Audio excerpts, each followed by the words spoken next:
Live. Finally.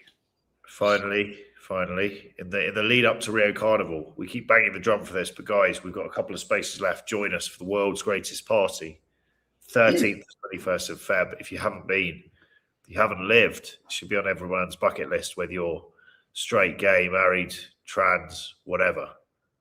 It's that good. It really is. Or even if you're all of those things. Especially if you're all of those things, because anything goes in Brazil. Yeah.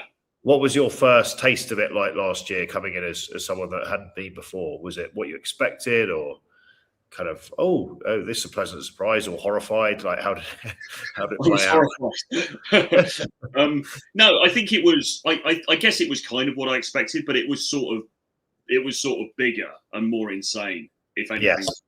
I mean, that's the only thing I would say. I mean, it really is like an assault on the senses, isn't it? In a good way, you know. You've got everything. You've got so many people. You've got beautiful girls. You've got music. You've got heat. It's just. And they're actually friendly. Imagine if that was running, something like that was running in the UK. You'd approach a stunner and you just expect to have your kind of nose turned up, wouldn't you? But there, they give you the time of day. An absolute worldie will give you completely the time of day, because Brazilians are very friendly. They're very open, and they respond on a visceral level to guys approaching. But also, if you're foreign, they immediately light up. It's crazy. Isn't it? Yeah. So you are, I mean, and this is why we run events in places like this, because it's useful if you want to practice this stuff to have a bit more runway, if that makes sense. Like it's fine to, and there's nothing wrong with training in London. London is also a very good place to train for various reasons. But, you know, the reality is that the blowout rate is higher. And so if you're going around and having a lot of conversations that end up getting cut off very quickly, that might help improve your, you know, your approach anxiety. But you want to be in a place where you can have the conversation all the way through, and hopefully then get a date and so on, so that you've worked through the whole thing a number of times. And Rio during the carnival is just a fantastic place to do that. Well, one of the girls you spoke to, most guys would spend a week, you know, dropping the soap in supermax for a night with her. She was an absolute stunner. This small brunette. The Sao Paulo one. Yeah. You're very keeping them on the line, on the hook. So hopefully you could close the loop maybe with her at some stage. Well, I mean, you know, the idea was to meet up with her. I mean, we've been talking offline. I mean, I need to get over to Sao Paulo as soon as possible, really. But I mean, she was an absolute smoke show, and very. I mean, look, you know, it remains to be seen what will happen with that. But it was a very easy conversation. You know, she just looked at me. I went up to her in that club and had a quick conversation with her and exchanged details, and that's it, really. And then the interesting thing with her was I actually kind of stopped. We fell out of communication for a while. We weren't texting or anything. And then she messages me. She just randomly messages me and kicks it off again. You know? That's awesome. So, yeah. Yeah, it's for guys that want to practice that maybe you think day game, it's too verbal for me. I'm used to going out with the lads, having a few beers, doing night game. Again, Rio Carnival is a perfect place for this, because it is like night game in the day. Everyone's having a few beers. There's that raucous kind of, you know, crowd atmosphere. And it's just so easy to talk to people, go up to girls, put out your hands, spin them. Everyone's dancing. It's so easy to escalate. So for guys that either enjoy that atmosphere, more of the kind of nightclub thing, because they don't have the patience for standard day game, or you want to practice just being more physical and sexual and leading girls home very fast, because you could literally lead girls from the party in the streets back to your place, because where we stay is right in the middle, Leblon. It's an excellent opportunity for that. So we rarely talk this much about one boot camp, but every year I get excited for it because it is that good. Yeah. And afterwards, you kind of just, you don't know, it's, as you said, sensory overload. So you kind of, you're sitting at home with the curtain shivering because you're getting well, I've still got the curtain shut now. It's a year long. It damaged you. So the title of the stream is The Mistakes Men Keep Making with Cold Approach. And there's a few points we've written down, so we'll go through them and dissect. But the first point is approaching while already apologetic. So most men walk in thinking, I hope this goes okay. I hope she likes me. This frame leaks through posture, tone and pacing. Women feel uncertainty before the world's land. The mistake is seeking permission, really, to do the approach and thinking you're doing something wrong. The fix is assume neutrality, not approval, or just assume familiarity. Assume that it's going to go well. Assume attraction. You always talk about. Assume she's going to be into you, rather than the opposite, which most guys do. And we see this a lot, don't we? We say to guys, "Go and approach her," because we see the girl look over, and the guy will be like, "I don't know, I don't know what to say." Almost like they've got to justify the fact they're approaching her, but the fact she's a woman and we're men, that's enough in itself, isn't it? Just to roll up. It's almost giving yourself permission back again, handing yourself back the torch. Yeah, absolutely. Because guys will often say, well, what's the pretext? What's the reason that I'm doing this? Not so that it makes sense in their head, but also I think they're thinking, what's the girl going to think? How is it going to make sense to her? But of course, the reality is, she's an attractive woman. You're a guy. It makes perfect sense. It's the most natural thing in the world. So you have to get over that sort of, that's another mental block, isn't it? We think in society, we will only speak to somebody if we've got an appointment or there's a specific reason for it. But actually the reason is already embedded into human nature. Well, it's the logical male brain, isn't it? Whereas for women, they just see this ball of energy and they sense your vibe, and they either want to buy into that or they don't. And if you think about for up until 30 years ago, the entirety of the human race, 100 billion humans, that's how they met. Yeah, face-to-face communication. So it's only become weird as this generation has grown up on dating apps and hooked on their phones. Yeah. Assuming attraction, assuming permission. There was a great, slightly vulgar title of a Good-Looking Loser article where it's just called "Claim That Pussy," and it was basically him saying you don't need a fucking reason. You just need to roll up and just be confident, right? When you begin, and there's a certain need, I think, for guys to do that. Consensually, of course, guys. Consent is sexy, etc. I mean, look, it takes balls to do any sort of approaching. So, guys, anyone that's out there doing this or coming and training with us that does it, it's awesome. Yeah. But the next stage after actually doing the reps is actually just doing it with this idea of, what, A, I don't really care what happens. B, I'm just going to assume she likes me. And C, I'm just going to go all in. And I don't need a reason. The fact she's attractive, that's enough for me to give it a shot. Women understand that. They're not expecting a logical, justification of why you're there, are they? No, not at all, because it should, as long as, and again, this is down to some communication, as long as you are coming up to her and it's pretty obvious that you like her in that way, then there's the explanation is baked in. Now, she might not like you back, and that's fine, but she gets it. Where you might come into difficulties is if you present in a very sort of friend-zoney, gay best friend way. Then there might be some confusion of, well, what does this guy want? Is he trying to be friends with me? Does he want to go shopping with me? Like, what's the deal here? But sometimes they'll say that, won't they? Sometimes they'll say, so occasionally we'll see this with clients. What do you want? And that can be a lack of intent expressed by the person approaching, but it can also be test, can't it? The girl can test the guy slightly and be like, well, what do you want? So I guess what's the kind of solution to that before it happens? Just make sure you're very clear with your intent, non-verbally. Yeah, non-verbally, you just want her to know on some level that you're interested. You're hitting on her, basically, to be crude about it. I mean, you need her to know that, and that could come down to eye contact. I mean, obviously, we will generally advise guys to go in with some kind of compliment at the beginning. So, hey, you look cute. I had to come over and say hi. That sort of explains it up front, and that's why that's valuable to do. But I've also seen guys that they will start with some kind of compliment, but it's a kind of mild compliment, like, oh, you look nice, and then they'll go into, oh, so where do you reckon we should go out tonight? And that's fine as well as a conversational avenue, but they're not sub-communicating anything else. So she forgets about the fact that he's complimented her at the beginning, and she's still saying, well, why are you here? What's this about? So it's got to be sort of consistent. You're walking up to her and you're taking your shot, basically. And she might shut you down. She might say, I've got a boyfriend, I'm not interested. But you've got to make it, she has to know on some level that that's what you're doing there. And then it's very clear. And then it gives her the chance to make a decision either way. What about the John Anstey opener, just rolling up kind of like slouched over and just saying you're a DJ at Hakkasan at the I DJ at Hakkasan. I had to meet you real quick. I DJ at Hakkasan. And then grinding a homeless guy. Oh, mate. He'd actually be a great add-on to Rio Carnival because he'd get right stuck into the mixer, to be fair. Well, I think he's in Brazil, isn't he? So maybe he can come down. Yeah, well, that's an open invite for you, Senor Anthony, if you're watching. Well, so there was a great video. There was a great live with him and Clavicular, actually. It was quite funny. What happened? Well, John Anthony was in Miami doing some Right. coaching, it looked like. And then Clavicular rolls up with his Lux Maxing boys.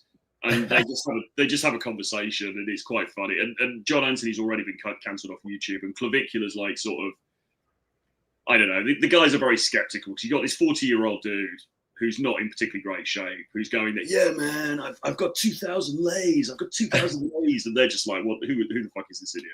And then his wife's with him because he's married. John Anthony's married to this Brazilian woman, and she's there as well. And as they drive off, the guys are going like, oh yeah, we could have got with his wife. You know, we're better looking than that before. We could have like, I just talked to her a couple of sentences in Portuguese, and she was really responding well. I could see she's desperate to cheat and all this kind of thing. That's brilliant. I didn't realise he was married. What's he doing teaching cold approach stuff if he's married? I don't know because I don't really follow his stuff, but I think the point is he's married. I think they have threesomes and stuff like that. I think she gets involved, so. I think that's the pretext anyway, but I don't know a huge amount about it because I don't follow his stuff. Well, nobody follows his stuff now because he's been banned off from YouTube.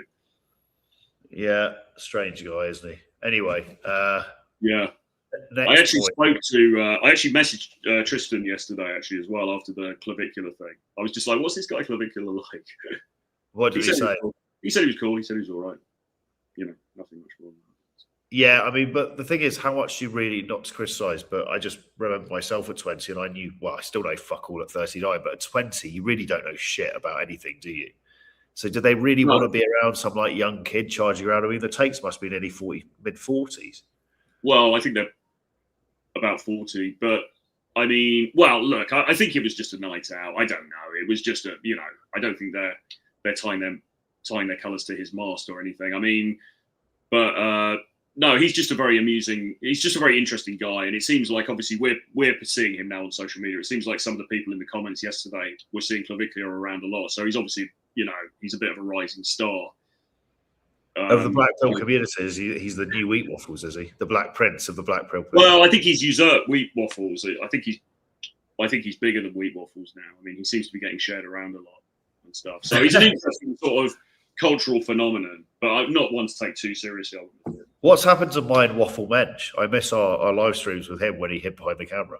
Well, actually, so John Anthony in that clip in Miami, he actually brings up Wheat Waffles to Clavicular because obviously he's like, oh, this guy's a Black Pill guy, so I'll bring up one of the patron saints of the Black Pill community. So he's like, oh, I was the guy who doxed Wheat Waffles. I showed his face on the stream, but it doesn't quite go down as well as I think he hoped because the guys are looking. Wait a minute, you doxed someone? they're like sort of shaming him for it. So that's hilarious. Yeah. Well, you're always going to have haters, aren't you? So the second one, completely being completely reliant on the Street Stop as some performance opener. We see this quite a lot, don't we? Because we have recorded historically a lot of the content with, and the original Day Game guys, John Matrix, Torero, Krauser, all of their content was basically them front stopping women on the street because it was easy to film in London and it was on private property. And it creates a good reaction. I think there was a whole host of guys that then thought you can only stop girls, you know, with the front stop. And that's the entire process. And I saw it a lot with clients where they'd be quite good at that. There'd be two buckets of clients. And either the clients who are quite good at the front stop and that's all they did, and they couldn't approach any other way, or guys that were shit scared of the front stop and would avoid it at all cost.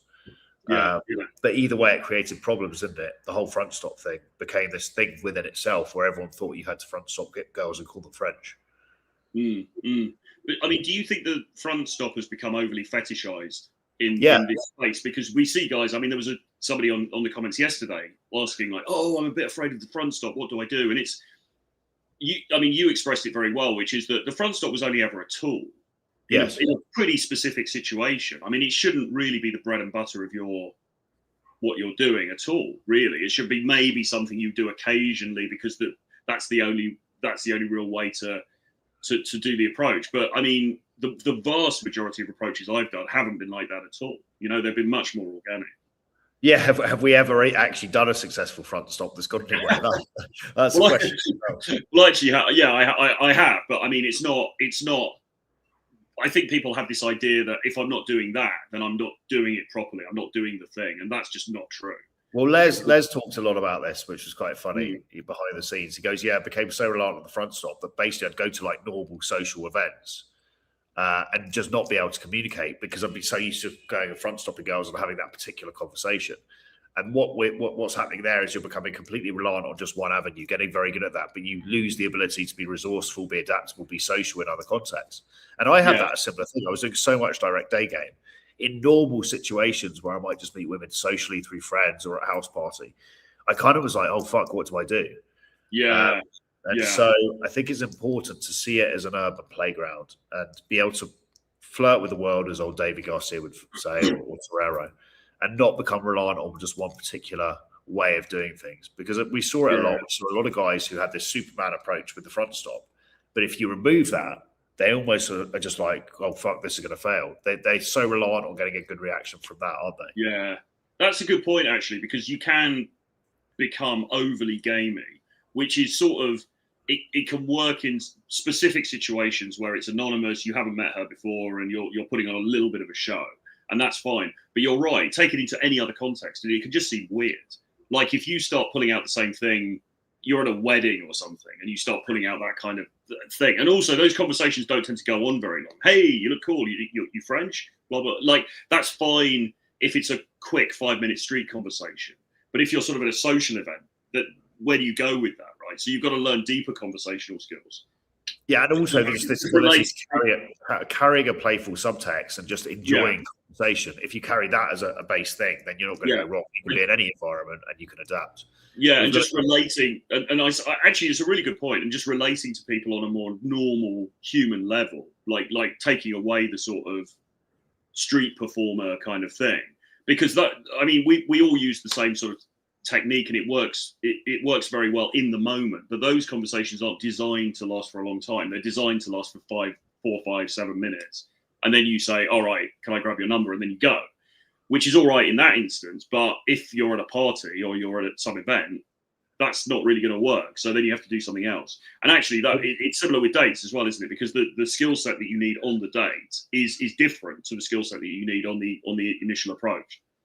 Yes, and you made a good point about seeing flirting as like you're turning up a dial or turning it down. And actually, the calibration, being socially calibrated and emotion intelligent, you understand in a more social context. You don't have to be sexual and flirty with every woman you come across. In fact, it's fucking retarded to be sexual and flirty with your mate's wife, right? You want to almost neutralize that. But a lot of guys, they don't understand that. They get stuck on kind of day game, that mode, and they don't understand the ability to just be fluid and actually just be able to play each social situation with its own merits.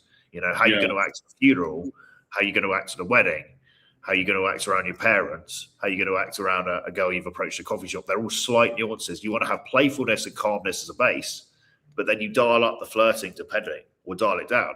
You know, and I think that's an important point. So again, getting used to being social in as many situations as possible means you're comfortable in all of these situations. Yeah. Yeah. Now, what overcomplicates it completely is when people find out, like in my case, that suddenly you're doing this weird job where you've got a camera rustling bushes and you're filming people on the street, and then you go to a wedding and they've watched all the content before you enter the room. Now that's awkward because you're milling around trying to like do normal conversations and they're all kind of like nudging, giggling, being like, "Is he doing game?" And that is like, I mean, I'm actually afraid to go with that. Dating coach problems. Well, I mean, I haven't filmed or been filming as many infields as you do. You're a sensible man. Yeah, so but nevertheless, you know, people. Obviously, I'm in the arena, and my ex-girlfriend, we used to go to events, and I tell her not to do this, and she'd be like, she'd have a couple of drinks, and then she'd be like, "Ask him what he does." Oh no! I would go, "Oh yeah, dating coach," and then it goes into this whole 20-minute conversation. Oh really? Oh that's interesting. Oh, so you know, and then you have to go into this whole 20-minute conversation about it. And I was like, just stop doing that, because I don't want to. Like, I just don't want to talk about myself for 20 minutes. I'd rather talk about that rather than talking about all of this stuff, you know? Was she trying to throw you in hot water on purpose, or was she just being drunk and trying to be friendly? Like, what was she doing there? I think I mean, she did it a couple of times, and I had a word. I said, "Look, I'm finding this quite socially awkward. Please stop." It is very socially awkward because then you kind of feel like you have to perform a bit, don't you? She was I mean, she was definitely throwing me under the bus a little bit. I don't think it was hugely malicious, but it was definitely, and then I told her to stop doing it, and she did sort of knock it on the head for a bit. But if she was pissed off with me, she would just do it. So it's like, what does he do? And I have to go into the whole thing, In the early days, I also made the mistake of actually telling women on dates sometimes what I did, which would inevitably end with them just being really testy. And basically the whole thing would turn into a massive test to see if I could pull them. And it was just like really because because it's just really awkward, isn't it? Because if you're setting yourself up as somebody who understands attraction and understands dynamics, then it's very easy prey for somebody at social setting to say, "Go on, then." And of course, the truth of the matter is, and we're very upfront about this, not everybody is going to be attracted to you. It's not like that. It's not like, oh, we've got these secret tricks, and so therefore we can just attract any woman towards us magically with some magic fairy dust. It's just not like that, and we've never claimed it is. But of course, from the outside, people are like, "Well, you're a fucking expert. Go and talk to that married woman over there. Come on, let's see." That's exactly it. Then I reframed it on dates just to test to see how much framing would affect it. I said on a couple of dates with girls, I help stop men killing themselves when they're at a low point. And the girls are like, "What?" And I'm like, "Yeah, well, we take them in, we dress them up nicely, we get them in the gym, we get them to talk to people." It's a completely different reaction. So it's the words we use just create a completely different perception.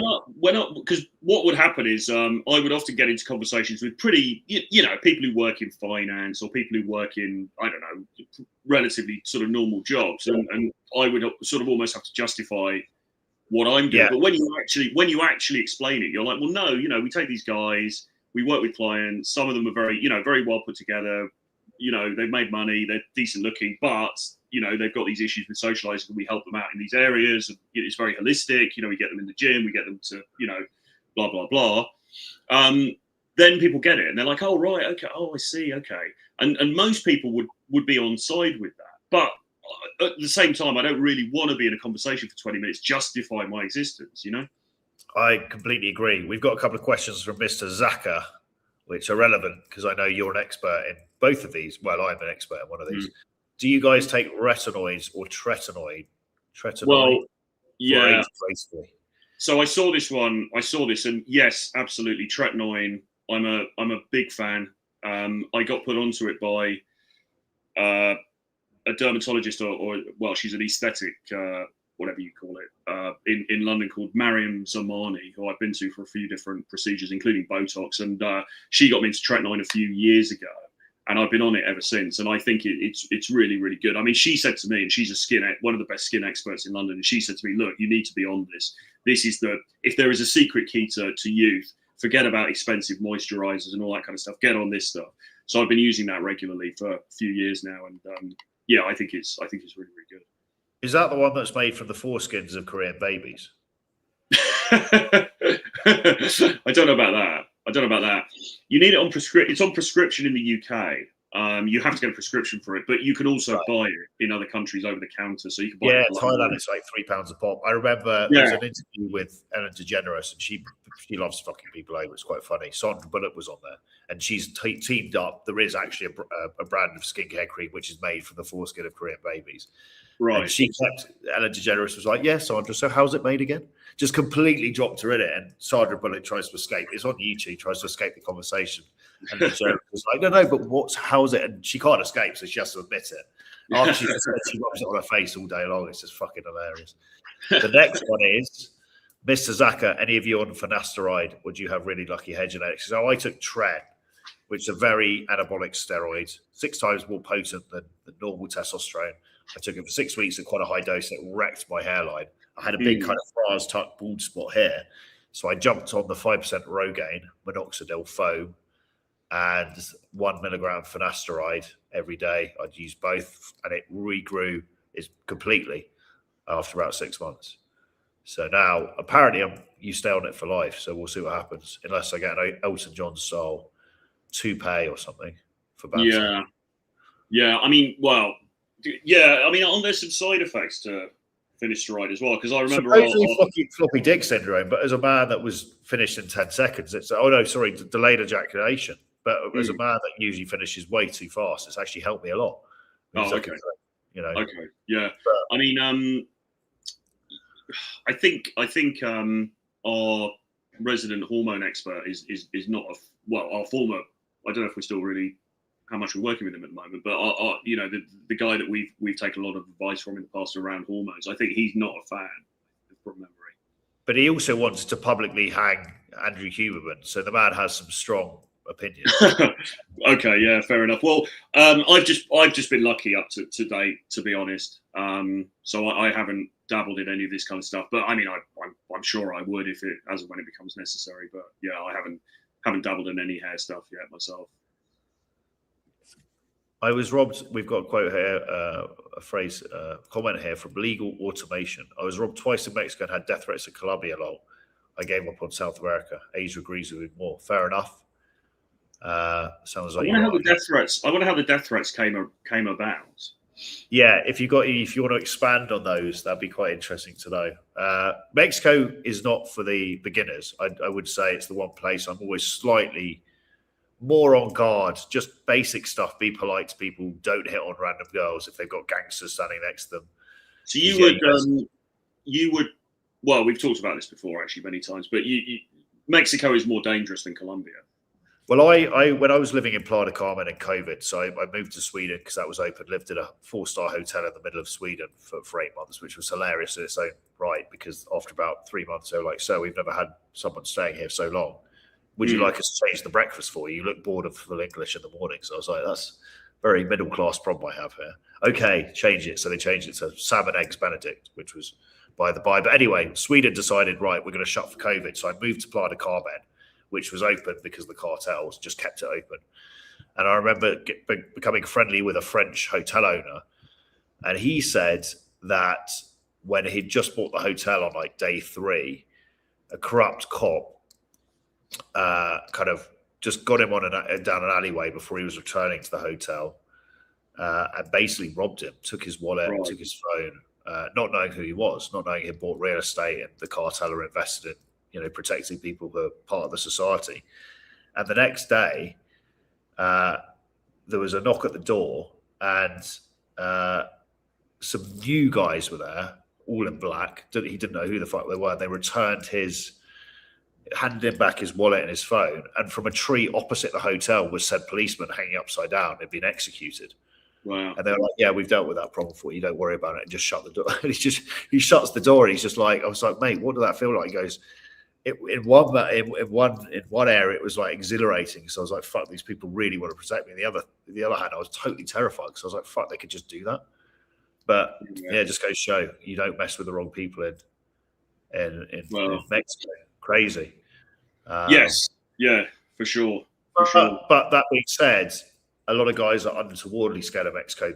The cartels want to protect tourism trade because all of them have a mother or a sister or a wife also working in a tourist-facing thing, like a travel agent or laundry. So they're not out to get tourists. But we have approached there a couple of times, and I think guys have accidentally hit on cartel people's girls, and a couple of clients have been punched in the face, but nothing more than that. So if you're just careful, I think you're that's all right. But I mean, the face is fine. But it's interesting because we have slightly mixed messages about Mexico because on the one hand, I mean, we have American clients who are quite scared to go there, quite nervous about going there. But on the other hand, in Britain, it's touted all the time as a tourist destination. Like it's sort of, it's very popular. It's like, hey, come to Mexico. Like it's not seen as a big deal in Britain. I mean, I suppose it's a bigger deal if you're going around and you're approaching people and maybe Mexicans. I think also though the areas we stay in are very, very. They're very safe. Like we stay in Palenque, which ironically is run on narco money in Mexico City, but it's incredibly safe because there's so much security to protect the narcos and all the kind of politicians. So, they're not out to get tourists. You're probably going to be okay. Colombia, I think for me now, the most risky place where you could just randomly get into trouble is probably Medellin in Colombia, because there's a massive, they call it scoping, scalopamine, the devil's breath. They put it in the drink, or the girl blows on you, and you basically turn into a zombie. And they take you around something called an ATM tour, not arse to mouth. That'd be even worse, but literally taking you around the ATMs and you're drawing out money and just handing it over. And if they fuck up the dose, you can die because you go into a comatose state. So that's happening a lot. There's quite a famous American YouTuber who recently died from that, and it happens a lot in Medellin because they're all the Colombians are targeting gringos. Well, the worst thing that happened to me in Colombia was falling in love with a somewhat plump woman after she laced my palm with Tusi. Yes, that was hilarious, wasn't it? That was well, I had a couple of very odd. I had a couple of very odd encounters on that trip, because then I ended up basically sort of almost shacking up with that Venezuelan girl for a few days as well. The symbiotic relationship. But I mean, but you look back and it must be quite a funny kind of. You look back and it's surely quite funny in hindsight, no? It is. Yeah, I'm back in contact with the Venezuelan. Well, I've told you about this offline, but I'm back in contact with the Venezuelan girl now, because as soon as the thing kicks off with Maduro, because I've been thinking about her for a while, I couldn't even find her number, and then I found her WhatsApp, and I messaged her, and I was like, oh, what about all this shit in Venezuela? And then we started talking again, and I was like, because I kind of just disappeared last time, I sort of left the city in disgrace, and didn't speak to her again, and I was like, oh, sorry, I just kind of ghosted. And she's like, yeah, it's cool. So we're cool again now. And I helped her out actually get a flight out of Venezuela, because she was in Venezuela over Christmas when that had all kicked off, and all the transport was fucked up and everything. So yeah, we're good again now. But the other one was just the damaging effects of Tusi. Yeah, well, it does warp the brain, doesn't it? Ketamine. Can you guys share your thoughts on TRT for older guys? I'm on TRT. I have been for about 2 years, and it definitely. I had a high total. So the thing we'd recommend is get your bloods tested, right? The bloods don't lie. So if you're in the US, Marek Health Basic Panel. If you're in the UK, Medichecks Ultimate Blood Test. Feel free to email us the results if you want some feedback. But the doctors will also provide it. But essentially, what I had was high total testosterone, but high SHGB, sex hormone binding globule. So essentially, the testosterone in your system is bound up. The body can't use it. So my free testosterone, which is the important measure, was low. So to compensate, I started taking TRT, and I take a mid-tier TRT dose, which is around 250 milligrams per week of testosterone ethanate. And yeah, massively helps sleep. You're less anxious, you're in better shape, you recover quicker, sex drive is up. I would highly recommend getting your bloods drawn. Not everyone needs testosterone, but if you're over the age of 30, it's worth looking at the bloods, because a large percentage of the clients we worked with, when we get them to get their bloods, they have issues with low testosterone, or an underactive thyroid, or an overactive thyroid, or low growth hormone. There are always three things that come up. So the bloods don't lie, as the great poet Shakira once crooned. So draw the bloods, and then you could see what's up. Yeah, for sure. This person is saying 250 milligrams per week of TRT is fucking nuts. So Dave Lee, to be fair, Advanced TRT, I think is the name of his channel, talks a lot about this. And you could be a hyper responder. So our friend, that we no longer, that we haven't seen in a while, Australian Joe, he was on 100 milligrams of testosterone every 2 weeks. Right. But he was a hyper responder. So he's very sensitive to it. Whereas a dose of like that for me wouldn't move the needle. So what you do is it's called hormone optimization. You take the amount of testosterone needed to get your free T to an ideal reading, which for me is around 1.1. So 250 milligrams per week of TRT is nuts for some people, but isn't nuts for others. So more isn't better, but it depends on how responsive you are and what else is going on bloods wise. Right. Okay, cool. Shropshire. Blackpool coach has written L. Big L. Shropshire, 1970. Would you agree that, may he rest in Medellin, TT, Tom Torero is the OG, still a massive influence, was a great teacher, and you too often reference him when you follow the London Day Game model. I mean, Torero taught me on my first boot camp, and his podcast absolutely inspired me to to get the fuck out of the UK, out of an office job and start traveling. And he had a massive influence on me. And yeah, he was very good at teaching this stuff. His content was very, very interesting, and it was very digestible, wasn't it? But you were obviously actually mates with Torero, as well. You know, it's funny because somebody came up to me in a bloody 12-step recovery meeting. I was sitting there looking at my phone, and somebody came up to me and said, "You knew Tom Torero, didn't you?" No way. That's hilarious. And he just sat down and started talking to me for like 25 minutes about Tom Torero. But I mean, for sure. I mean, he was a great teacher, etc., etc. I mean, whether he's the OG, I don't want to speak ill of him, but. And I'm not speaking of him. He was a great teacher, a great writer, a great communicator. Well, was there anything, everything? A lot of people.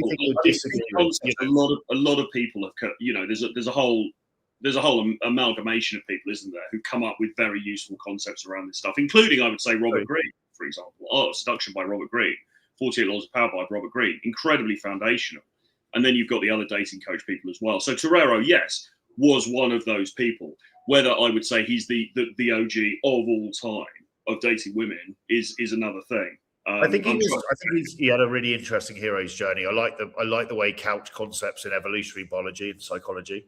Krauser's blog for me. I spent a lot of time reading Krauser's blog back in the day. I got a lot of use as well. Although, of course, I mean, our friend Rollo Tomasi, of course, was really. Did Rollo come to that was a big influence on me for sure. That book, because Torero was really influenced by Rational Male, and he would quote Rational Male. That's interesting. I never knew that. So, although of course Torero also studied biology, and he was famously taught by Richard Dawkins, wasn't he? So, I mean, I don't know. I think there's a few figures who came around at sort of a similar time, of which Torero was definitely a significant one. The only thing I would stand out and disagree with Torero on with hindsight was this idea that, money wasn't important and it was all about game. It's just nonsense. Why not have money as well? And I think we've seen that as we continue to want to date younger women, haven't we? A lot of women have a taste for the good stuff. It doesn't mean they're gold diggers. It doesn't mean they expect a Rolex, but why wouldn't they want to sit in a nice bar in a really nice hotel that you're staying in? I think he was a little bit. I don't agree with some of that stuff. I think he was a little bit too militant about that. His whole idea of snake seduction, or doing anything that isn't verbal game is cheating, I think was not entirely useful. It's the purest approach, isn't it? But Blackpool Coach says, I am anti-testosterone. I went to a Dutch guy in Holland who said he would make me a Thor Viking King. Now I'm balding, micro PP, and the only respect and attention I get is from Warhammer fans. Good man. Come on a boot camp. Point number 3 then, for the mistakes men keep making with cold approach. Point number 3, needing immediate positive feedback. Most men panic if she doesn't smile instantly. They rush, over-explain, or they escalate verbally. But the mistake they're making is outcome dependence. So the fix is stay steady, let her catch up to your pace. Are you able to kind of, at what stage of the process now are you? If you go up to the girl and you spit a bit of game, how much do you stick around versus just walking away straight away if you're not feeling it? Is it instantaneous, or you let her test you a bit, maybe, if you think there's a vibe? I guess it's case by case, isn't it? It's case by case. I mean, I tend not to hang around for too long if I don't think the vibe is there. Like I'm much more of the opinion now that your time is valuable. Yeah, and great opinion. It's like we were talking about this the other day, weren't we? I mean, there was this concept of ploughing, and you can talk around if you just stay in there and all that. And there's some value to that. I think and this is where the case by case comes in, because I think you can sort of tell if there's a sort of vibe there, but she's being challenging, then there might be a case to stay in there. But if you just get the impression she's just not into this, then you might as well cut your losses and go, because why waste the time? You could just be doing something more. It's the vibe. The vibe's there, or it's not, isn't it? It's unless you can't read signals. I think it's just immediately there, or it's not. It doesn't mean you can't fuck it up, but it's very rare the girl is like, as you said, when you've done this hundreds of times, you just pick up the vibe, don't you? and then you can celebrate in real time. And if you start torpedoing it, you could just walk away, can't you, as well? Yeah, completely. Okay. Next point. Talking too much or talking too fast. Nervous energy spills out as words. Overqualification. Jokes stacked on jokes. No space to respond. Mistake is filling silence out of fear. Fewer words, slower delivery. So, I mean, we do advocate. You do have to carry the conversation at the start, don't you? So there's a nuance there. You do have to usually carry the conversation for a bit at the beginning before you kind of, she maybe asks you some questions. Or do you throw that whole thing out the window now and you'll just roll with whatever vibes? What was the line again? Just say fewer words. And the fix to talking too much or talking too fast is fewer words, slower delivery. But the traditional London day game model, which we did use to a degree, it's you give her a compliment and then you kind of are carrying the conversation a bit, talking about her, maybe making some comments, but you expect to carry the conversation for a couple of minutes so she can see your vibe. Yeah, that was the traditional model. Do you still advocate that, or you think it's more, again, case by case now? Well, I think you do have to carry the conversation in the early parts for sure, because she's not going to do the work for you. And, why should she? Because you approached her. And I think there used to be a lot of emphasis on storytelling. There used to be a lot of emphasis, and it's still there within the London day game model, which is, oh, you're from France. That reminds me of this crazy thing that happened to me in France. So there was this time when me and my friends went to, Cannes, and then this happened, and then this happened. And the point of that bit is telling a bit of a story so that she can just sort of stand there and go, oh, this guy can hold a conversation. This guy's got things to say. That was quite funny. She can see your vibe and sort of relax a bit. And that bit tends to get sort of neglected, I think, a little bit these days. And we saw this with a client that we were working with, actually, because he was sending over his audios, his conversations that he had, and one of them, it was very machine gun. It was, and the exact opposite to what people always say. He was just asking question after question after question. And my feedback was, well, if you'd have told a bit of a story, it would have broken that up a bit, Yeah. Because you're also giving hope. Well, if it's a good story, I mean, you're giving some value to the conversation rather than just trying to extract value. So I think it's case by case, but I think there is a place for actually just talking for a bit and letting them see that you're able to do that and you've got interesting things to say and maybe a fun story or whatever. I think it's very useful for beginners to have that structure to just showcase their personality. I think when you've done this for a while, like we have, we're more in the moment. Like if someone's, we might go, where are you from? And she says something, we might quip back about that place, but then flip it back onto her. I've heard, really? You're German? But you're smiling. And then, so it's more in the moment, isn't it? Vibing, jabbing, but that's more the style. You develop your own style after you get rid of the structure. Yeah. So I'm not one really these days to just stand there and tell a story at the beginning. I think it's almost a bit, oh, look at me, I've got to prove myself. Well, that's the vibe. Well, I think with all of this stuff, it's trying to get it away from structure and it's trying to just be normal. Yeah. Which, to be fair, you're doing something that is inherently not that normal, which is you're starting a conversation with a stranger. But as soon as that conversation started, what you want to do is get it as quickly as possible into a space where it just feels like, oh, we've known each other for ages. This is just a normal conversation. So with that in mind, you can go either way. If the moment calls for it and if it seems appropriate in the moment, then you can tell a bit of a story. But you don't have to have it as the default of like, oh, I haven't told my story yet. Oh, I better reel out my story now. Like you've got to go with the flow a little bit. And I think one of the ways to get better with that is what we advise the whole time, which is just talking to as many people generally as possible. Because when you do that, you become more used to having conversations and knowing when is a good time for you to talk and for you to contribute something or to ask questions and get her to, I'm not sure there's really a shortcut to it. Bongo McGee says, I always get comments on how little I talk or little I reveal. It's two up from that on the comment thing. Yeah. I always get comments on how little I talk or little I reveal, and it doesn't seem to have attraction. See, that can be good because it's like the aloof kind of mysterious alpha. Well, you shouldn't be revealing everything about yourself. We see this with clients as well, where they just unload a load of stuff on thinking they're sharing or they're being vulnerable, and they're just being weird. Well, if I can throw in a little curveball to that, you can talk a lot and still not reveal very much. Yes, absolutely. That's the conversation we would argue should be more about her, really, because then she's going to buy into wanting to respond to what you're throwing out. I mean, I think I've got to a point, and as I say, I don't think this is entirely natural to me, and I do need to practice it and sort of keep doing it. But I think I've got to a point where if the conditions are right, I'm a pretty good conversationalist. Like, I can sit down with somebody and have a conversation for 2 or 3 hours, and I think it's enjoyable for me, and I think it's often enjoyable for them as well. And they can come away from that thinking, oh, that was really cool. We had a great conversation. But I'm also quite good at not revealing very much.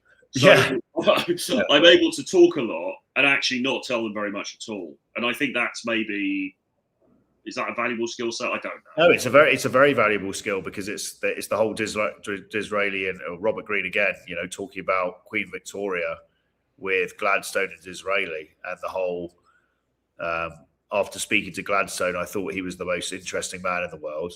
But after speaking to Disraeli, Queen Victoria said, I thought I was the most interesting woman in the world. And she lit up that second, right? Because it's the ability to, reference someone else's life, because everyone's the center of their own universe.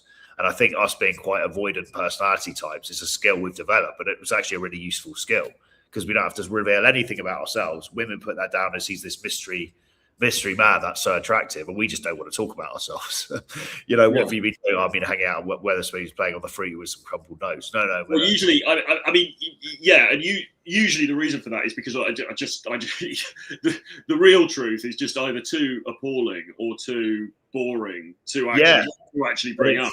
But it's actually a very clever thing not to reveal those cards, because then you caffeinate the hamster and she has to start filling in the gaps. So it's a very useful skill. Yeah. So I'd say to that point, you can talk a lot at the beginning, or a fair bit at the beginning, carry the conversation, show your vibe, show your playfulness, that vibe she wants to look into, but you don't need to speak about yourself.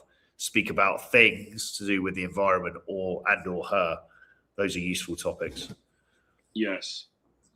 Next point on the list, not micro reading feedback.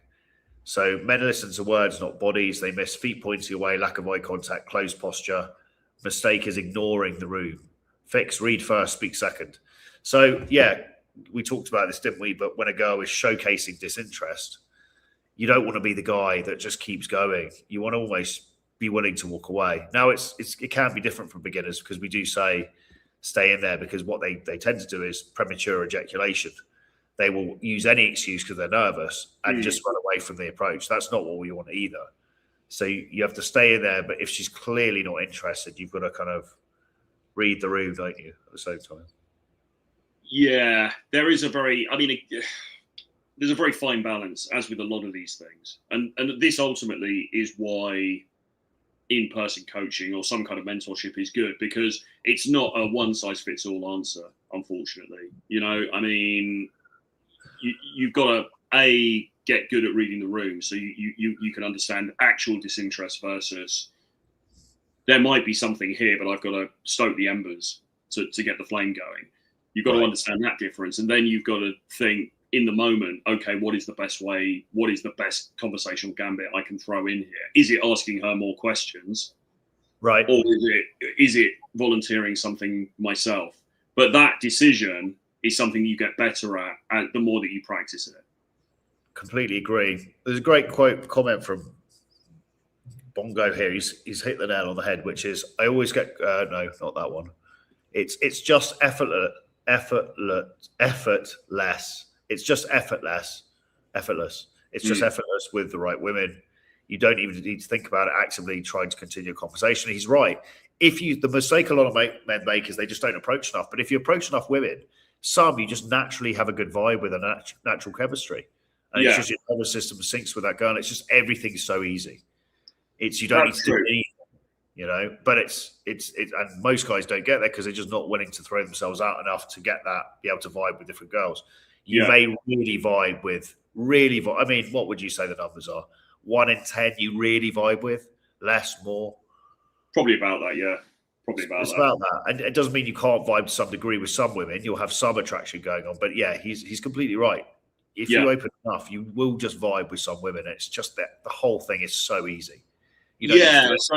So all of this stuff, all of these conversational skills and everything, it is somewhat contingent on them actually being open to the conversation. Because if you've got a woman who's just standing there looking at her phone going, yeah, then obviously you could be Oscar Wilde and you probably wouldn't be able to get that one going. You know, it's and this is the thing, that there isn't a magic trick to this necessarily. There are people who are more skilled communicators who are on average maybe more likely to be able to draw someone out who's a little bit standoffish at first. But if she's completely not open to it and not giving you anything, then there's a limit to what you can really do.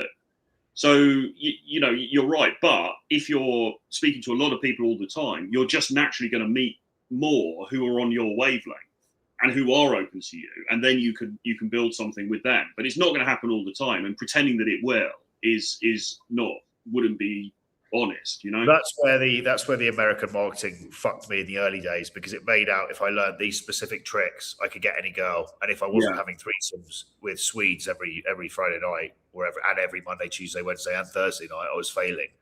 But it's not. It's the reality is, you're still going to face a lot of women who aren't into you. That's okay, you know. But it's about recognizing the ones that are, and then acting from a place. Of And that, by the way, is the sort of those girls who you're both attracted to, but also you vibe with really well. I mean, those really are the ones that you want to move forward with. Yeah, they're keepers, right? There's this, you know, guys just think, oh, next one. So no, vibe with that girl. There's a beautiful process, that courtship process at the beginning, where you kind of like, you're both really into it. You got that seduction dance. It's a beautiful thing. Yeah. And eventually that goes away and it turns to dust. But enjoy that part of the process. But so much.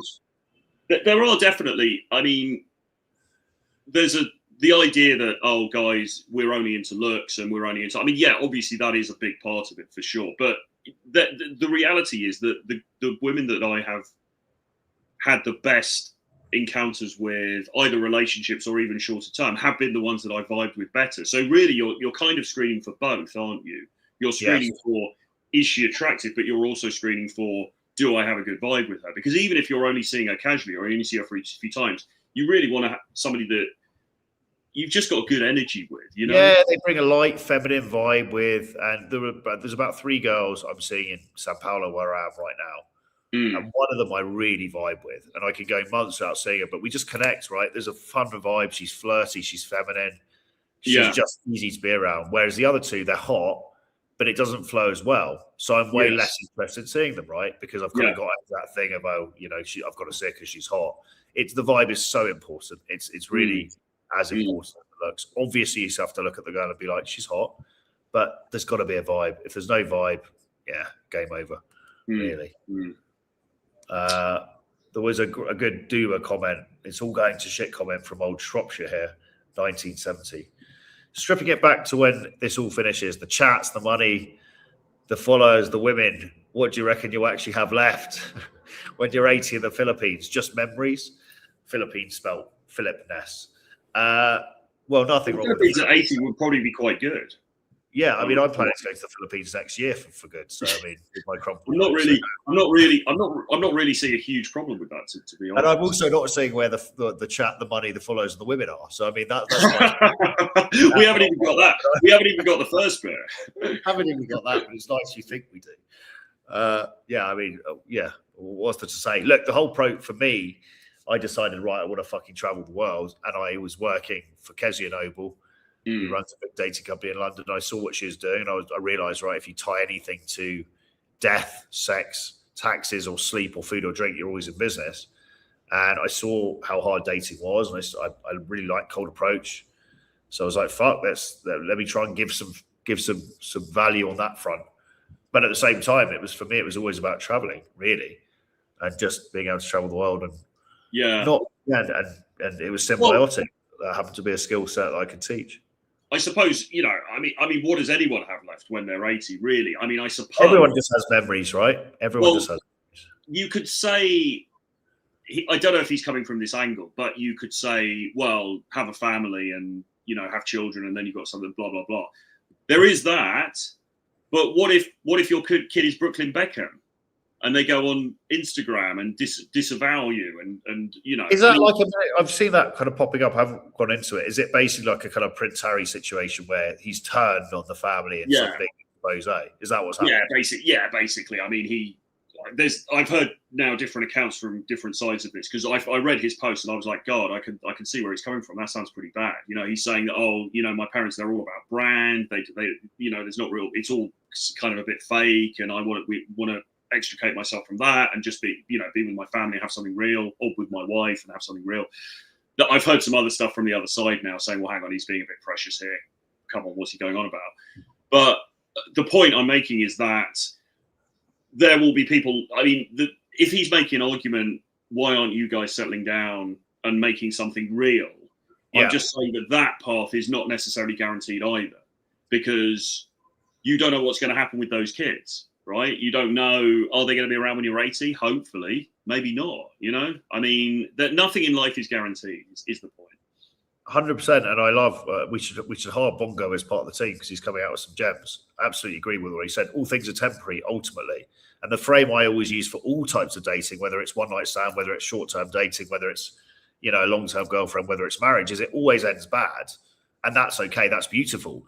So instead of putting stipulations on how it has to end, enjoy it for what it is right now, because it always ends bad. Even if you meet your dream partner, you get married, at some stage you will cheat, or she will cheat, or she will die, or you will die, and you'll be back to being on your own. Therefore, it always ends bad. That's the end result of any dating. It has to end bad. Therefore, that's very freeing. So let's just enjoy what we have right now. And actually, if you let go of the need for an outcome, you're way more likely to keep people around as well. Yeah. You look like a psychopathic banker these days. That's quite the compliment. We digress. Yeah. We go back to our next thing on the list of the mistakes men keep making with cold approach. Making rejection personal. So men internalize outcomes. She rejected me. I'm not attractive. Where are my notes? Where are my condoms with my holes in? I suck at this. The mistake is identity attachment to rejection. The fix is see interactions as data, treat it like a game. It's not that big a deal.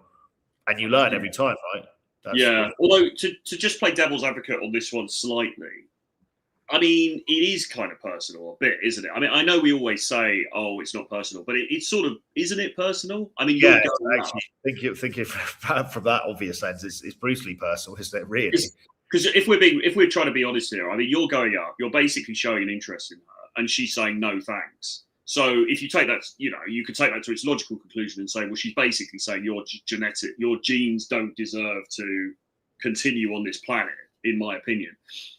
I think it's a horrendous insult when you put it like that. I think it kind of is personal, but I think it's personal. But then you've got to put it into context and think, okay, well, maybe it is personal, but how much does it fucking matter? I think that's the right. Yeah, and also I think does it make it better that she doesn't really know who you are, or does that make it worse? She's essentially projecting an image of you, basically your looks and how you're dressed, and maybe a little bit of vibe, but she doesn't actually know who you are. Does that make it better or worse in your mind? Probably worse. It's probably more of an insult. It's probably more of a slap in the face. Well, I mean, the black pill people would probably say, because looks are everything, and she's rejected you largely on the basis of your looks, that's a pretty damning indictment, I guess. That would be one view. I mean, I suppose it makes it slightly better. You could say it makes it slightly better because she doesn't actually know anything about you. I mean, what would Clavicular do? Hit her in the head with a hammer, or hit himself in the head with I don't know. Take meth. Just take meth for 3 days. We should get him out to Mexico City for a knees up on some crystal for old times' sake. I mean, it's just, like I've got to say. I mean, I don't think there's much validity to what he's saying, but it is hilarious. Some of the stuff he's come out with. He sounds like a new version of the guy you used to follow, who you said was quite entertaining. Who was the dude who was Zerka? Well, yeah, Zerk's a bit quieter now, but he's still in the mix in there as well, I think. He sounds like a new generation, crazy version of him, doesn't he? Yeah. Is he very tall, this clavicular bloke, as well? I think he's quite tall. Yeah, I think he's 6'2" or something. But that being said, on the kick stream, he was talking about, okay, so you come back to the house, you come back to your apartment, you take off your shoes. How do you still look tall? And his advice was, what you should do is have different stations around the flat, and basically it's like putting down a book. So he put down a book by the side of the counter, and then put a book behind the sofa, and to demonstrate to these guys. He's like, yeah, so you stand here, you stand on the book, you look a bit taller, and then you come over here, and then you stand on the book behind the sofa. So you get all this set up in your apartment. It's got to be tongue in cheek, this advice, surely, doesn't it? I think so. Yeah, it must be. It must be. But it's fucking hilarious. You know. I mean, I've got a hammer here, actually. Maybe I could give it a go. What, hammer your door? So what's the final word on rejection? Is it something you ever really think about anymore, or do you just kind of see the girl and you're just like, you know what, fuck it, let's see what happens? I think just see what happens, because you're gambling, really, aren't you? It's like going into I'd say you gamble less, though, in an ego protection way, but it's a very clever form of gambling, which is you're very good at identifying which women you're into, and also if there's some sort of interest there. So a lot of the approaching you do is, it's not snake approaching, it's clever approaching. You're hedging, you're getting buy-in, which means you very rarely actually get a hard rejection because you've read the room. Yeah, I mean, I do get rejections, though. I mean, and also that what you're describing, that's a sort of my more current incarnation. But obviously, in the past, when I was doing much more volume, then I would get rejections. And I mean, I think the only thing is to put it into context, because whether it's personal or not, there's arguments for and against. But in a way, it doesn't really matter, because I mean, I've been rejected, as I'm sure many of us have, by women that really, all due respect to them, I don't consider to be hugely attractive. It wasn't going to be my wife or something like that. It was just somebody that I thought, oh, you know, I talked to in the moment, and she's rejected me. I've then been accepted by women who are significantly higher value. So I think if you have to look at it over a longer timeline. It's not just her rejection is not the end of the world. It's just something that happened. It's a bit shit, yeah, but there's 8 billion people on the planet. So her opinion really is statistically irrelevant. The opinion of I could get rejected by 100 women today, and it would still be statistically irrelevant, because 100 out of 8 billion is nothing. It's a laughable statistic. Do you know what I mean? So maybe that's the way to look at it. At what point in the process is rejection most personal for the average guy, do you think? Well, isn't it worse when it comes further down the line? So it's not that she rejects you, and Torero talks about this as well. It's not when she rejects you, you know, she says she doesn't want to give you her phone number or something. What about when you've been on 3 dates and then she sends you a message and says, oh, I'm not really feeling it? Because then you haven't even got the excuse of she doesn't even know me, because she then does know something about you because you've been on several dates with her. So I think it gets worse the further down the line you go. I agree, and I think probably the hardest form of rejection to swallow is if you've been seeing a girl and she fucks you off for another guy, or you're dating a girl and she cheats on you. That's a very hard form of rejection, because she's essentially saying this bloke's random sperm, who I don't even know, is superior to what you've given me. And I think that really fucks with men a lot. I think I've cheated on women previously, and I've been cheated on, and I know that fucks with your head in a kind of a really funky way. It's a very, very hard pill to swallow, that, especially because women tend to cheat across and up. So the guys that I know that I've been cheated on previously with, I mean, we're talking 5-6 years ago now. This is a while ago, but they were high value men, where I couldn't just say, oh, you know, she just kind of, you know, men would cheat for a bit of strange, right?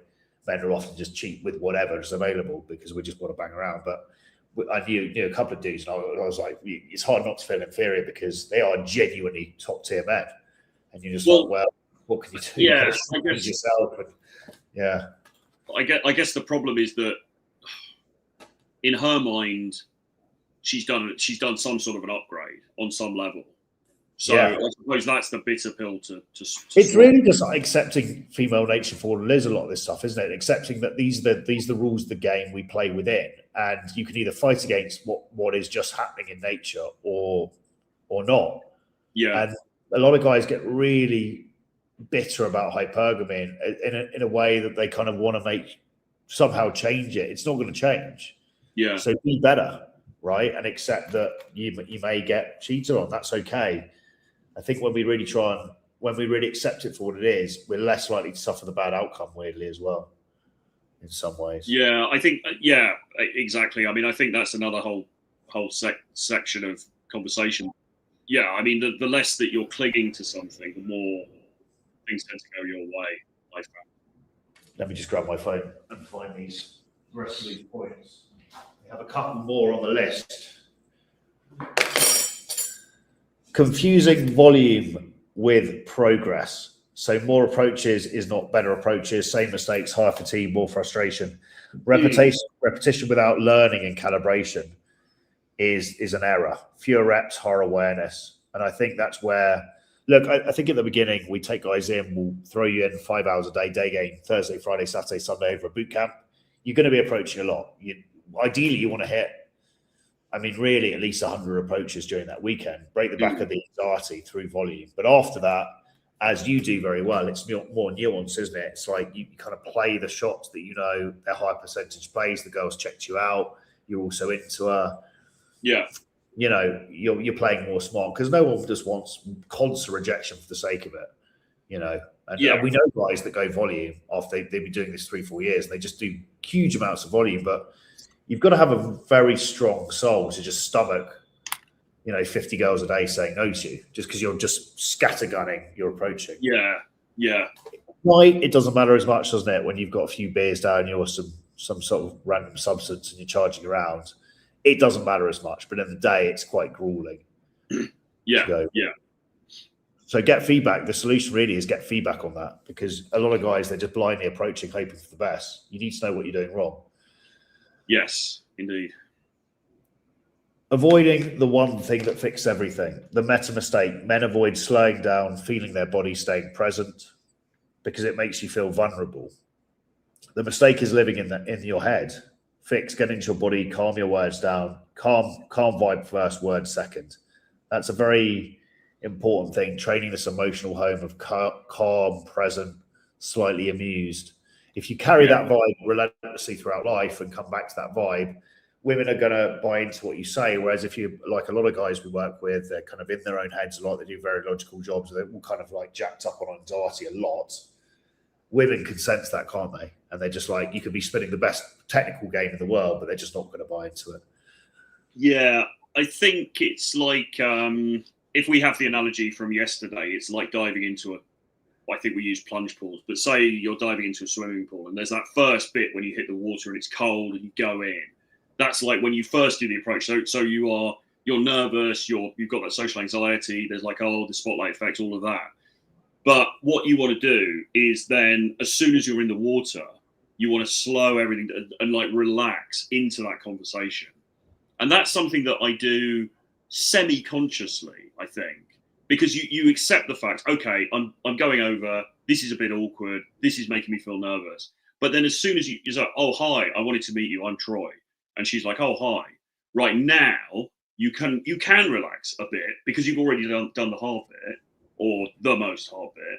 And also you should relax because you then want the conversation. You want to try to bring your nervous system down, get her to feel comfortable and bring the whole thing down to some sort of level of normality. And that's something, as I said, I think you can do semi-consciously and part naturally as well, because you should relax a bit when you've done the most hard thing. 100% agree.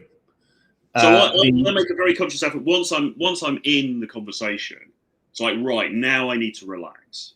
Now I need to slow this down a bit, And how do you actually do that? Is it just telling yourself to take a breath and relax? Or is it just from practice of having done it hundreds of times, you naturally just know, right, just chill? I think it's telling yourself. I think taking a breath can be helpful as well.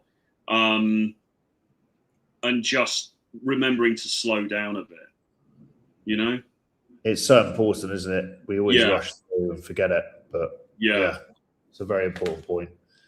So to summarize, most men don't fail at cold approach. They rush it, force it, and personalize it. Fix those three things and the game simplifies overnight. And ultimately, get out there and be more social, because the more social you are, the more times throughout the day, stringing days together, week after week, month after month, the more this just isn't a thing. It's a bit like, it becomes automatic. It's like going to the gym or brushing your teeth. You just don't really think about it. You see a cute girl, you go and spit some game, and if she buys into it, you have see if there's a vibe, and if you don't, you walk away. It's just not a big thing in your head anymore. And that normalization process only can happen when you've done this a lot. I think the thing about rejection as well, it's also about not making it mean as much in your head. It's like, I think the whole conversation about is it personal or is it not personal, it's sort of irrelevant. We might as well say it's not personal, actually, because that's the easier pill to swallow. And she doesn't know anything about you. That's true. Well, good-looking loser would often say it's down to her sexual availability, which makes it not personal. Actually, well, this is also true. And somebody further back in the chat said, "I don't think it is personal because it's about vibe and what's happening in the moment." And that's true, because the other side to this coin is that I've also been rejected by girls who have later selected me. So it happened to me when I was going to the Torture Garden a lot. There was one girl I really liked and I always saw her there. And then one time I went up and spoke to her, and she, in inverted commas, rejected me because she was with some other guy on that evening. But, you know, I sort of felt like there was maybe something there. I didn't know. Anyway, then I saw her at another event a few weeks later. And this time, you know, we ended up making out. I got her phone number. And then after that, I was messaging her. And then finally we went out on a date and everything else. So rejection is not always the sort of death knell that you think it is necessarily. It's just in that moment she's not available, you know? Yeah, and it happens a lot in social circles. If you go out a lot and there's kind of ever-expanding social circle, sometimes girls just aren't sexually available, but then you've got a vibe, and then later when they become single, it's just game on immediately. That's quite funny, though. So you saw her getting Alan Roger curried from every angle, and then eventually took her out on a very slow date and dinner. And well, no, I didn't. I mean, I don't know. I didn't see it. I didn't see it around, but it's just quite a funny image to see. Like, you go somewhere. I'll tell you what. I'll tell you what happened though, which was quite interesting. Maybe just to close with, what happened was I went up to her and spoke to her, and she was very accommodating to me. But she was like, "Oh, I'm with somebody tonight." Anyway, the guy then came up to me and this is in the club, and was quite, being quite not aggressive but quite challenging. He was sort of like, "Well, you know, you're talking to my bird," sort of thing. Right. The effect was not helped by the fact he was wearing, I think, leather chaps with his arms. Cowboy look. Yeah, but anyway, you know, he came up to me and he was like, "What are you doing? Talking to my bird?" or something. And it's just like, fucking hell, mate. You're at a sex party with your missus. What do you expect to happen? I stood my ground. So I was sort of like, look, I spoke to her. You know, we're at a club. I didn't do anything wrong. You know, and I kind of there was a little bit of a standoff for like a few seconds, you know, right. And he was just like, and then went off. And I think, I'm not trying to aggrandize myself here or claim I'm the tough guy or anything like that, but I think that possibly won me a few points in her eyes. Does that make sense? She was kind of watching the conversation. Yeah. Yeah, I mean, from that point of view, he's fucked up massively there, hasn't he? Because he's been reactive. Yeah. He's kind of showed like a bit of fear and intimidation, and the best reactions I've seen when I've accidentally hit on a girl in day game. There's been two types of guys. There's guys who get really aggressive really fast and quite insecure in the relationship, I think, or in themselves. One guy in particular tried to headbutt me. I remember that. But the real gangster guys are the guys that just kind of stand there. And I remember one guy just standing at a lamppost smoking a cigarette. I was like, is that? Just in the moment, I was like, is that? And I didn't say it to her, but I was thinking, is that your boyfriend? Carried on. And she was really flirty, but she was like, no. At the end of the conversation, I've got a boyfriend. I was like, is that him? She was like, yeah. And I looked over and he was like, man, that's not bad. Honestly, you gave it a good crack. And just very nonchalant, right? But not in an arrogant way. Super chill. And that's the kind of aloof alpha reaction you want to be portraying in that place. So you think what about because you stood your ground? You think that kind of won her over a bit? I think so. I mean, it's quite a long time ago now, so it's hard to remember the exact. Well, maybe when she met you, she was still with the fucking guy. Do you even know that she was single when she met up with you? No, I mean, look, the thing is, as far as I know, I don't think this guy was like her boyfriend or anything. I think he was some guy that she was with for that night. That makes it worse from his point of view. Then he should just chill the fuck out, shouldn't he? He's not gaining points there, is he? No. And that's a lack of understanding how social dynamics work. And again, the only way to really get good at understanding social dynamics is not reading the game with mystery in his diagrams. It's go out and practice stuff and harvest reactions and see what's up. Yeah. Do you miss the old days of TG then? When was the last visit? Should we go for old time's sake? We should do, yeah. I mean, I haven't been for years. I haven't been since before pandemic. I mean, you know what we should do instead? We should do a dirty weekend. We've vocalized this before. We haven't followed through. We should go into European summer. We should do a anything goes boot camp in Berlin. Yeah. Watergate, all of these. Yeah. I mean, those places are really fun. And I tip between thinking I'm a bit old for this now. But then on the other hand, there were dudes in their 60s there, you know, with their beer guts hanging out, wearing leather chaps and, you know, bondage. You get any age there, and it's more about just the fact it's carnival atmosphere. It's just fun. Yeah. I found that was the thing. The reason I started going to Torture Garden or TG as much in London was because it was just more interesting than most regular clubs. You know, because there was more going on. People were dressed up. You'd have performances. It was just more fun. You know. But the mistake we've seen clients make, one client in particular, is thinking that going to these sex parties is just going to be a free for all gangbang, and that the sexual rules don't apply. It's nonsense. Because still, the guys, the highest value guys, are going to get the most looks in there, the most opportunity. The guys who are bold, who understand social dynamics, right?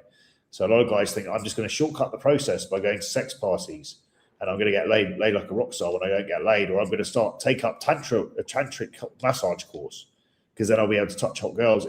It doesn't. The sexual market, and this came from Krauser, very astute writing. He said that look, the sexual market's always in play. Yeah. Whatever microcosm you're in, whether it's a dating app or on the street or at a party, the sexual market still exists. It does. And actually, I mean, having been to that and also Killing Kittens as well, you know, which is a swingers party, but they would have a few events where single guys could go. So you didn't have to go in a couple. I went to a few of those, which is basically sort of a sex party, really. And if anything, the sexual market hierarchy is even more in evidence. It's even more stark in those environments than it is in the real world. Because there were literally dudes hanging around, like hoping to get some action, just hanging around watching, while the better looking guys were all getting the, you know. I mean, that must be soul destroying, especially if you've gone there with your missus and then you just see her getting fucking Roger. Well, no, but I think these were single guys. Oh, right. Okay. Who were obviously there, and not particularly well put together guys who were obviously thinking, oh, you know, I'll go to this thing and it's going to be a free for all. And it kind of isn't. So, yeah, lesson in there. Yeah, the sexual market always exists, so you just got to become to get better. There's no way of shortcutting it. And what could one argue if you're a fat, out of shape porn star like Ron Jeremy was, that is becoming a porn star, that is a sexual market hack? Because he even jokes about it. He goes, in the wild, in normal everyday life, I wouldn't be getting anywhere near these women. I'd be banging 60-year-old munters, but now I'm banging like smoke show teenagers. Yeah, so, well, I mean, you could do that. I don't know how easy a move that is to make. I mean, you're going to have to go and get work and all the rest of it. I'm not sure.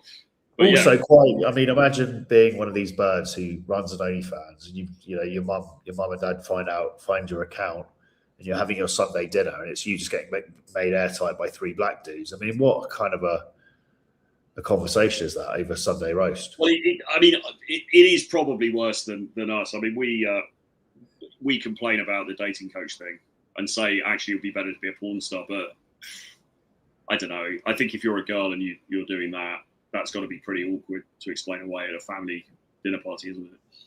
We'll end on Bongo Massey's comment. He's had a riot, this bloke. He's been dropping bombs of wisdom. Yeah.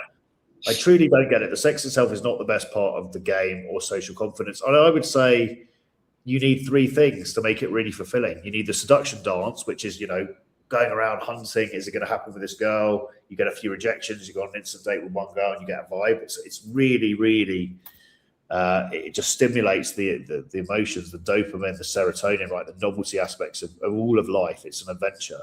You need good sex. You need to vibe physically. And then you want the snuggles, right? You want it to whisper sweet nothings into your ears and tell you it's going to be okay. If you have all three of those in place, the whole process is a beautiful thing. And actually, when you remove one of those parts of the process, it's not that fulfilling. Yeah, I would agree. Yeah, for sure. For sure. Any closing thoughts, Mr. Francis, on this fine Thursday afternoon? Yeah, don't take Come to Rio. Come to Rio, but don't take Tusi. Yes. Apparently becoming a big thing in Spain now. I don't know if it's a huge thing in London. Maybe it is. But in Europe, apparently, people are quite on board with it. It wasn't. It's become. I remember being able to get it in Mexico, but the capital of Tusi has always been Colombia. On a night out in Colombia, every man and their dog's got Tusi, but it's not a big thing elsewhere, is it? Really? I don't think so. I mean, I hadn't really heard of it before, South America. But as I say, people are now taking it quite a lot in Spain, I think, and European countries. I don't quite know if it's reached England yet, but.